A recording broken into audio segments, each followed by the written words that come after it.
Gerald. I have been a little insecure about my accent lately. Now that I'm doing interviews again, and I feel like Yeah. I don't have to worry about that today. I have a fellow Wisconsinite here. Yeah. No, I generally don't notice it that much until I hear myself talking back and there's a couple words where I'm like, ah, there it is. Specifically, bag. When we were in Jersey forever, and when I would teach kickboxing classes, you're saying heavy bag a lot. And a girl Yes. came up to me and asked if I was from Canada once. Yeah, that sounds about right. That sounds like a New Jersey response to that. Yeah. No one really says it to me though, other than that. I'm surprised. I think I don't stick out, but Yeah. That sometimes and the constant like, oh, let me get past you. Oh. or can you say I feel like the most Wisconsin word is Kenosha. Can you say Kenosha without sounding like you have a Wisconsin accent? I think so. I think when I say Kenosha, I think it sounds normal. But that was the most fun. So I went up to a Packers game years and years ago with a buddy of mine who moved here. He had lived in California and Seattle before. And a bunch of his friends from like that area came out for the game.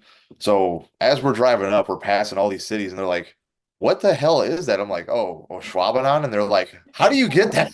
And we're like, Wakana and all that stuff. So All these they were native very impressed. Yeah, all cities, the native words I could say. random knowledge. You can add that to it. Well, you're back in Wisconsin. You left Florida. Were you going back and forth when you were training at Killcliff, or were you just going, or were you and your wife down there the whole time? No, I did a couple camps and it started out going really well. And I've said it too in other interviews. I feel like that is a place where like realistically speaking, you might benefit more from doing camps there. And I could see like there are even the guys that live there are a lot of guys that kind of treat it that way. You know what I Mhm. mean? Like they're kind of in there for their fights. And they might come around if you ask them, but everybody kind of treats that place like they go there for not all of them, but most of them. Mhm. Um, so for the first I think two or three fights with them, I was doing camps, and then it was like, okay, if I'm gonna keep doing this and it was working well, it's like I'm gonna have to like I would miss, if I did as much as I wanted to that I felt I needed to prepare, I'd be missing, if I fought three times a year, I'd be missing half the year at home. And, my son was uh, really little at that time, but it's like that's a lot to miss, Mhm. especially when they're developing like that. And it's like, I don't want him to like not know who I am. So, which is, I know is very opposite of like some guys, they, leave their family in another country and they're like, they'll be fine. But I just was kind of like, I kind of want to be there, and see him grow up and stuff. So it was, a family decision like, look, if I'm going to keep doing this, we should all be down there together. And then, yeah, when you know, my wife got a job offer to come back up here, and it was a really great offer, and they were going to pay for us to move. And, I was thinking about what I want to do for training, and I'm at VFS now, and that seemed like the right move. And so far, I mean, we'll see what happens in a week here, but it feels like it was the right choice. So I'm happy to be back home. Well, that's good to hear. I don't know how Corey and I talked about that before because we travel with him since we moved out to Indiana. We go back for camp, Right. in Jersey, and we go with him. And I mean, people have different dynamics, I'm sure, but I just can't imagine Right. him being away. And I help him so much too that it's like, I don't know, it would be like bachelor lifestyle kind of, and Yeah, no, for it's yourself. And honestly it was more just kind of lonely because I mean, I yeah. try to hang out with the guys and stuff as much as I could, but it's like even when I was younger, I never went out to bars really. I never did any of that stuff. Like I could probably count on my hands the amount of times I like went out and did anything like that. So even when I was doing camps in Florida, it'd be like, I'd go to the training sessions. I'd do a little like, I'd walk around outside because it was always nice out and there's nothing to do. But other than that, it was like just kind of hanging out, like not not really doing anything. So it was, I mean, in that especially when sense, you're kind in of camp, boring. you're not going to be like out No, drinking, eating, anything. That's all the things you do when you go out. So yeah, it's yeah. So very no, lonely, I'm sure, without it. So I'm glad I feel like at this point in your career too, you know how to train and get working. And if you have some good bodies in the room, you'll be just fine wherever you are. Yeah, no, and like Killcliff, they do have a very deep roster, and you can get some really good like hard sparring there. But at this point, like you're saying, it's like I don't. I've had all my hard sparring rounds. I've had my, my probably 8 years where I trained 2 to 3 times a day, and I was burning the candle at both ends, and I had no other responsibilities but fighting, and I was like just going after it. So it's at a certain point, it does more harm than good. Like everything has diminishing returns. So then Yes. I completely agree. You can't do that anymore. And it's not even losing the drive. It's just you have to adjust to your, I mean, you have a lot of miles. Corey has a lot of Yeah. miles, like he has learned to incorporate and value recovery more. He always goes hard. He's not one of those guys that's like, oh, I need to rest today. But like Oh he's yeah. spending at least Sunday he takes to do just, cold plunge, all his like recovery stuff, keeping up Yeah. with his PT. There's just, you have to keep the machine running. Yeah. No, and honestly too, like people don't think about this enough, but I remember hearing, I think it was Varasa Hobby saying something like he actually likes to train his guys where they have a little bit left, so they want to keep coming in. Mm, And it's like the mental and the physical fatigue kind of play off each other. So if it's like if you're, going hard all the time, one of two things is going to happen. Some guys, it'll be like, oh, I'll go hard the whole time. Like, I'm not going to stop, blah, blah, blah. It's all mental. It's like, yeah, a lot of it's mental, but then as soon as your body starts breaking down, either you're going to decide to stop or your body's going to make you stop. yeah, And yeah. then you're going to come back too early and it's going to like create either injuries or a lack of drive. And I think, as a lot of guys get older, they get past, 15, 20 fights, they don't really change their training to where they're at in life or their career or whatever, how their body is, Mhm. because they're like, well, I have to do it this way because I did it this way all throughout my life. And it's like, yeah, or, because I wrestled my whole life, I did all this, I know how to train. It's like, you know how to train as like a child and a young adult. Training as a adult or an older adult is not the same thing. Like you gotta adjust your game plan and like, erring on the side of caution can help sometimes and really make a big difference in like, not just the physical part, but even the mental. Like you'll stay hungrier, like leaving something in the tank. And that's why a lot of guys retire. And after sitting doing nothing for 6 months, of like, oh, I want to get back in there. It's like, well, yeah, now you feel good because you rested for the first time in Yeah. like 25 years.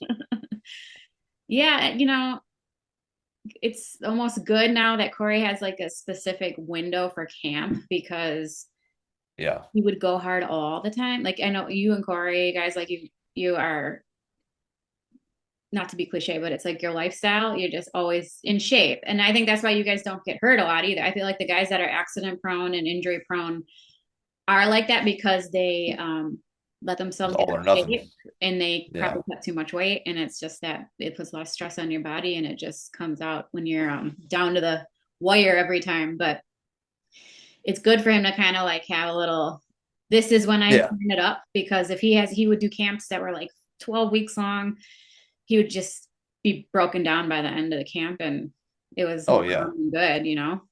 Yeah. No, you can, and that's the thing. And Corey too, obviously, but I train all the time. You know what I Yeah, mean? you're Like, I always think in shape. You don't, I don't think, cut a ton of weight. Like you no, and need I'll have to to. I've gotten heavier as I've gotten older, but like I'll diet down and it's still like the same non-issue that it's always been. But the big thing is like you can train all the time and not train like crazy hard all the time. You know what I mean? Yeah. And like it doesn't mean like I have to like, even if you still hit your 6 days a week, just being okay, a lot of it's ego and being okay with like, okay, I'm gonna go to the gym. These guys might have fights coming up. I don't need to win the rounds. I don't need to Hmm. match their intensity. I can work on my skills and like if they get something, who cares? Like Yeah. good for them. You know what I mean? And that's part of it is you got to have good training partners who like understand like if you're not going crazy, not to come after you if there's no reason to. Yeah. And then, like I said, part of it's on you to be like, oh, okay, I just understand what it is today. I'm going to work on developing skills. And if I lose something, I'm not going to freak out about it and be like, I have to win this spot. It's like I'm not getting ready for a fight. I can just go through the motions and sweat a little bit, and we'll be good to go.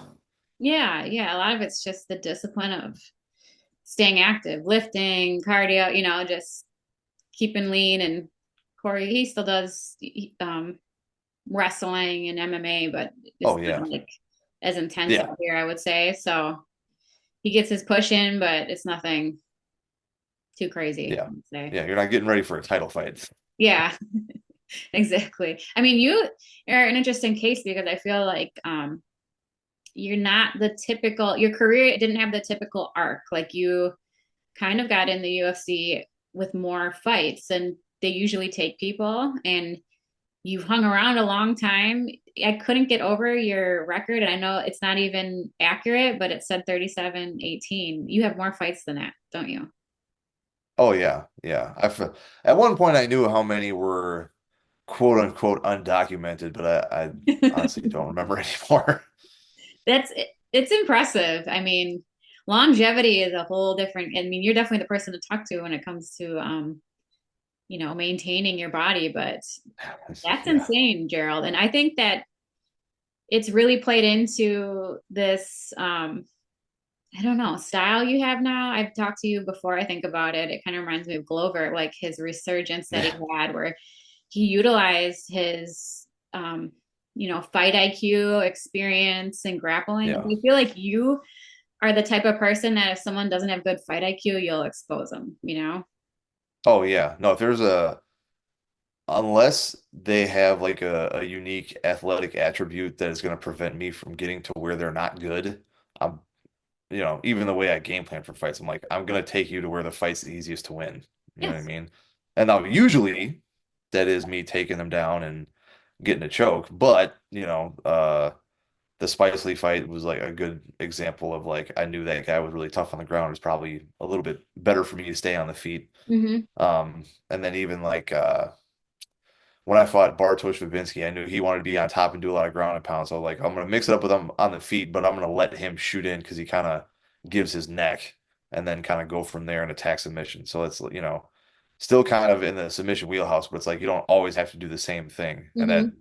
that definitely helps because it's like I definitely respect guys who are like, no, I'm gonna beat him where he's best. But it's like, yeah, I don't really think that's necessary, especially if you're trying to get No, somebody out of there and like not, go to the hospital every day. Like, listen, that was a huge, I would say, mindset shift in Corey's career was just accepting, like, hey, I'm a better wrestler. Like, why yeah. would I do what they're good at? And especially striking, is more chaotic. And like Duke always said, anyone can knock anyone out, but not anyone can submit Oh, you. And yeah. why choose the chaos of striking when that's you know, Right. your And dominant yeah, skill? even if you want to open up strikes, the better thing to do is to go to where you're strongest and then like especially takedowns, like you take them down enough or fake enough takedowns or like push the issue enough, there's going to be strikes open. Well, Now, is it look at going to like be Ankalaev and Pereira. Like yeah, the yeah. story of the fight was like Ankalaev was striking, but the only reason Ankalaev can strike with him is because Pereira, even though he didn't take him down a lot, Pereira's afraid of the takedown. And Yes. as a striker, I mean, I understand that fear. It totally, stifles your whole offense. Yeah. No, I was just talking to somebody about that where it's like it you get worried about the takedown and you kind of stay on the out like guys want to stay on the outside and kind of dance around and pick them apart from the outside. Mm-hmm. And it's like honestly the most effective way to deal with someone who wants to take you down is to go forward into them. If you Mm-hmm. give them space to operate, especially like they were in a big cage and like littler guys in a big cage, maybe it's a little bit different, but big guys, even in a big cage, it's like if you're giving me all this room to cover distance and I want to be close, I'm going to get faster because I'm going to gain momentum. Like Mm-hmm. literally, I'm like the weight behind my shot's going to be more. If you go into me and now I don't feel comfortable because I can't get a clean setup, it's going to make me shoot when I don't want to. And B, then you're going to have your best chance to like, you're going to have to actually open up with your striking Mm-hmm. as if you're not afraid, like even if you are, because that's your best chance. Because even if Well, I he can, do get you down, if you like spray a combo at somebody, they're gonna be like, "Oh shit, like this is a problem." yeah, like you can pivot off. Your back's not on the cage. I mean, this is my favorite example. My favorite female striker is Joanna. Like she was the perfect example of someone that like developed a style of striking that was just so offensive that like, and she had good takedown defense, but she didn't wrestle. Like she Yeah, was just so like dynamic and moving forward with her striking. It's like the second you start to get conservative, like wrestlers or grapplers, I feel like can smell it on you, you know? Oh yeah, Um, absolutely. so you had your fight with RDR, you trained with him, Hmm. right? Was it what you expected or did it play out? I mean, obviously in your head, you probably had it play out differently. Oh yeah, yeah. No, so when I trained with him, uh, I trained with him a little bit before I fought him, and I trained with him after too. And before, it was like he must have really been like just kind of he was on vacation, he was jet lagged a little bit, so I tried not to put too much Yeah. weight into that anyway. Um, but it's always harder like coming into a new gym in a new place. You don't really know anybody. So like his stand up in the fight was way, way better. But the big thing was like for me it was more thinking about the preparation. Whereas like he's just got such a unique body type and his Mhm. reach. Like I'm sure on paper his reach is whatever, but like his shoulders aren't super like they are, but they aren't wide, but his arms are super long. Mhm. So it's like it's just like I got dropped in the first round because I was like, oh, I'm far enough away, and then I got hit, and I was like, what the hell? You know what I mean? Like it just comes from an awkward angle that I can't really explain it. And it's like, it'd be one thing if people could take it for what it's worth, but it's like I've trained all over the world. I've trained with guys from all over the world and really high level guys of all different shapes and sizes. And I'm telling you, like his like the just not that it's I don't even know if it's on purpose, but just the way he's built and like where the punches come from, it's unique in and of itself. And then I should have been a little more on my offensive wrestling, even if I, wanted to defend and strike with him or whatever. So like there's things I reflect on with that. But yeah, I thought I feel like I had success on the feet in the fight. I thought I'd have a little bit more, but looking back on it, that's kind of again because of the way I was preparing and like either doing too much one thing or not enough of something else. Um, but I feel like we were pretty neck and neck there up until the end. No, it was a good fight. I, Yeah. how do you feel about, do you prefer fighting at the Apex or at, smaller venue versus under the big bright lights of a pay-per-view? I There's nothing better than fighting in front of a big crowd. Yeah. But I've always said like if you're gonna ask me like would I rather have a big fight or would I rather fight at the Apex, I'd rather be on a big card. But I love the fact that guys get to fight more often. I love the fact that the PI and everything's it's very convenient. Yeah. I know what to expect. I know what to do. Like for comfort and ease of use for all the facilities during fight week, the Apex's cards are certainly more streamlined and like you know what to expect. Mhm. But you know, when I step into the cage, yeah, it is cool at the Apex. They do have like a small crowd that's usually got a lot of random celebrities in there, and that's always fun. But Mhm. stepping into a cage and hearing 15,000 people screaming is nothing like that. I'm sure. I mean, it's a whole experience. I'm sure the whole week leading up to it and the events, I'm sure that's just a different experience in general. But convenience of the Oh yeah, Apex is definitely nice. The PI is amazing facility, so it's nice having that at your disposal. yeah, Find a place to train, or you know. yeah. So you're fighting Brad Tavares. In this game, I feel like it's bound to happen where you know both of the people fighting. I know you better. I haven't met Brad, but Corey trains with him out in Vegas when he goes Oh, out. nice. Brad's actually the one. Corey had an allergic reaction and his face like blew up randomly, and he's the one that like got on the phone and was like, "I'm taking him to the hospital." So I have a soft spot for him, but I think it's a good fight. I think it's. I think you are dominant in the grappling department. Yeah, no, I'm gonna pick you. You're tough to. yeah, no, I appreciate it. No, he's really good, and I think he's the only active middleweight with more UFC fights than me right now, if I remember correctly. Yeah, I was And gonna he's say he's been around a while. He has yeah. not quite as many fights as you, right? But he has quite a few. Oh yeah, yeah. No, I don't total fights. I think I got him beat, but UFC fights, he's got like one or two more than me, I think. But yeah, he's obviously his stand-up's good.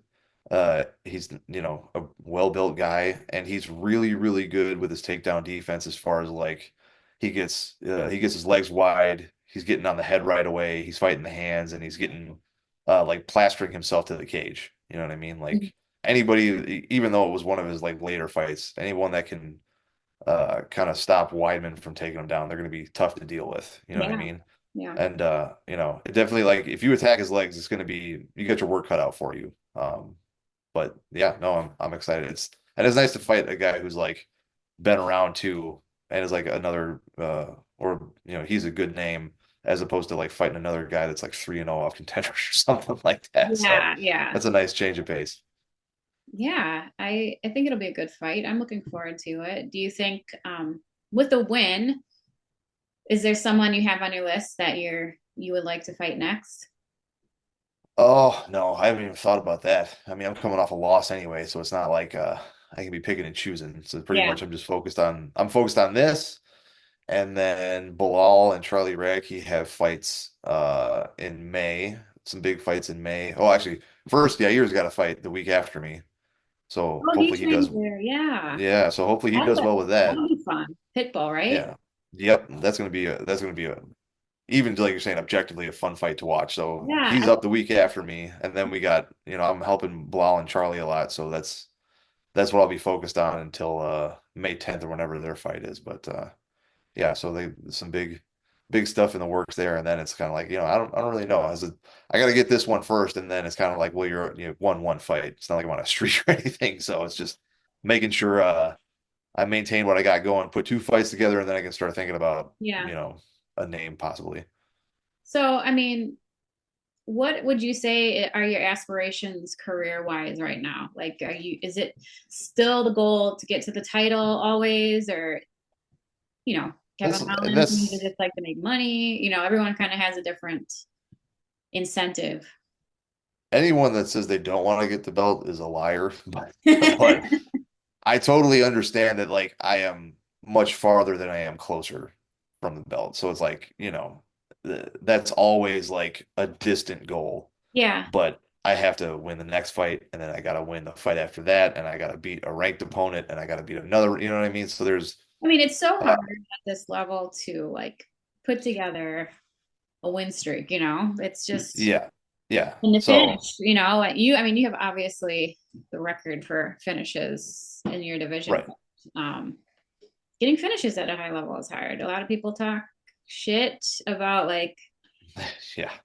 boring fighters, but it's like, yeah, everyone gets knocked. If you're in the UFC, you all had knockouts and, highlights on Yeah. the regional circuit. But when you're against, a higher level It's competition, different. it's a little less chaotic, a little less, quote unquote exciting. But I think Right. that means you're getting better. Yeah. No. Well, and that's the thing too, is like you know, for me, it's like live by the sword, die by the sword, and then you get mixed results when it's like maybe I could Yes. have won Yeah. some fights not pushing the issue so much. But yeah, I guess my immediate goals would be like, you know, obviously I want to well, what the first goal is like win the next fight. And Mhm. then, you know, it would be if I could put together a streak, do that, and then go from there to see where we're at because you know, I think well, I'm 37 now. I'd like to fight until I'm 40, you know, if everything goes accordingly, but just kind of like first get this next fight done and then see, you know, if I could put together a streak, see, you know, I'm not, I'm not too far off. I think the like overall submissions are like the most in any one division is like 16 or something. So I'm not too far away from that. So like seeing how close I could get to that would be one thing. Mhm. Um, that'd be one goal. And then, you know, I'm not too far off of like, you know, the most fights at middleweight, unless Brad sticks around because he's already ahead of me. But if I could get to that, that would be another thing.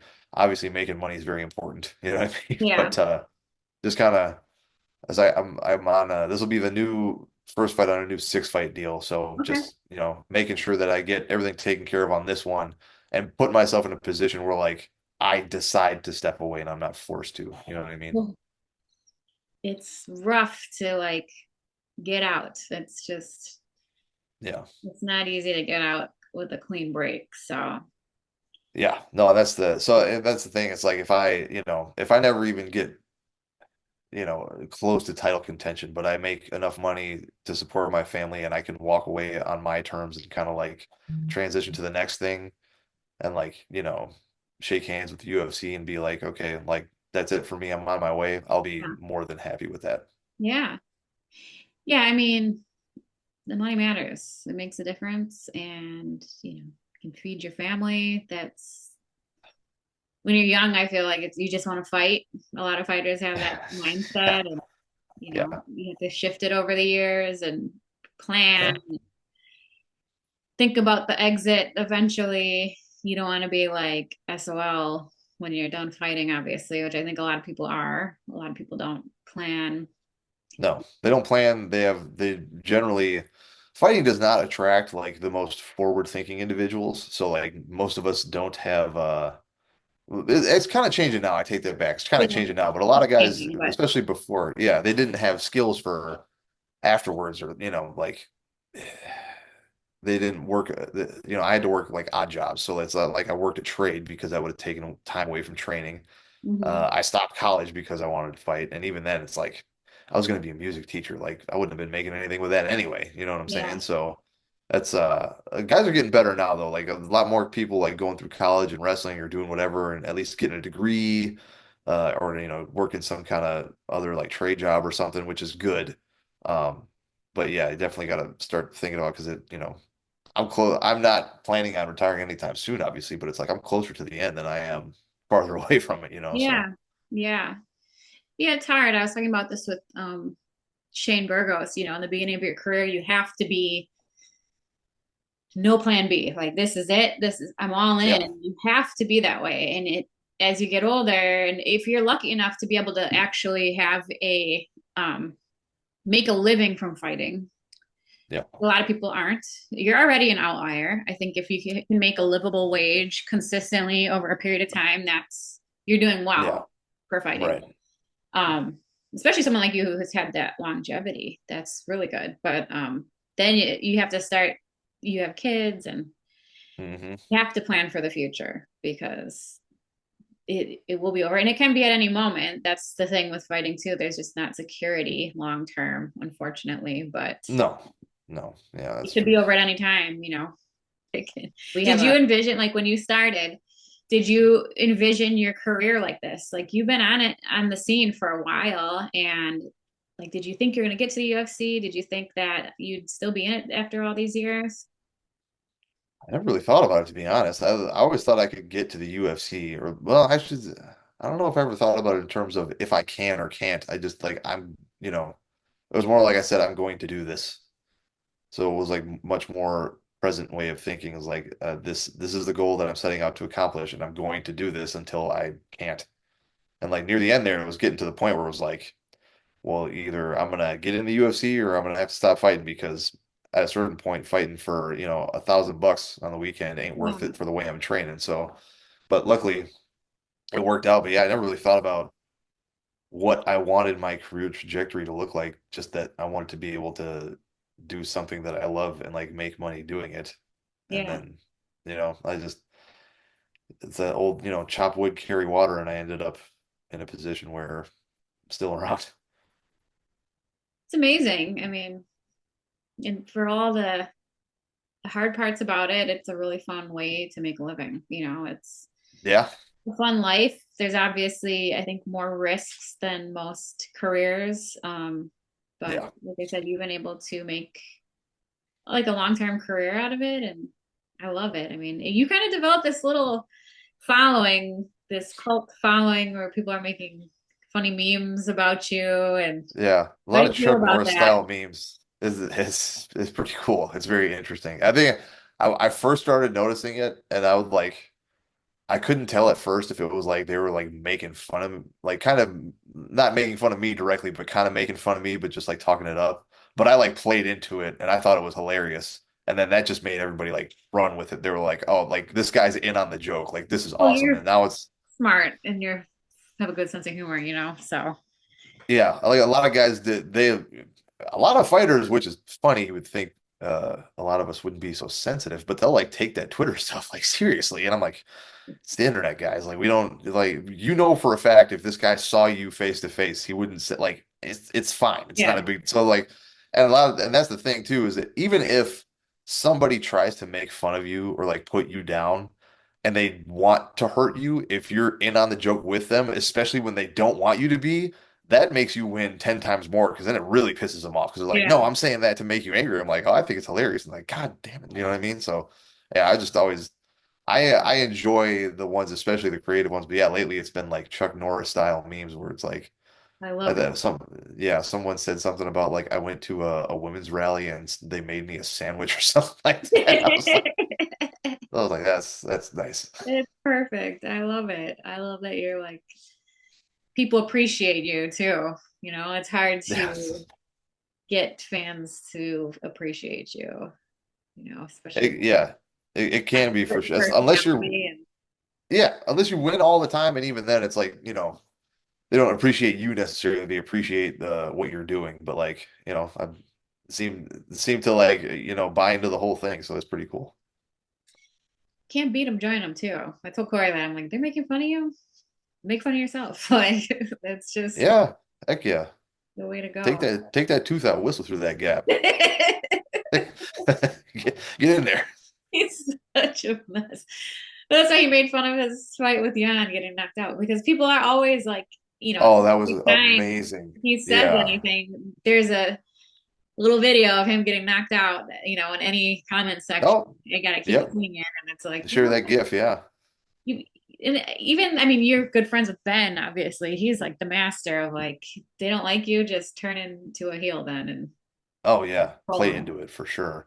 Actually, that's great that you bring that up. There's three different guys that have got highlight reel knockout in the UFC. What a Yeah, club to be a part of. That's awesome. right. Yeah, I mean, Uh, dude, and Ben's untouchable as far as I'm concerned when it comes to yeah. social media and trolling. He does not Oh care. yeah. So No, you will not meet a genuinely. person that cares less about what other people think. No, you can't you're never gonna match that either because he for sure is in the spectrum. So it's not even like 100%. attainable by a normal human being. It's just That's what I said. Like, if you ever want to know the answer to something, like an honest opinion, just ask Ben because he has none of those like social filters that most people no, have. no. He Or will tell just you do what he honestly something, thinks. yeah. Or just do something around him and he'll tell you anyway, and then you'll know for sure. It's a superpower, though. I think that I wish Yeah. I had a little bit of that. Corey's like that, not to the point where I think he's on the spectrum, but It's very blunt, he's yeah. like that more like he was just not raised with an empathetic upbringing. But I've been there. well, Gerald, it was nice catching up with you.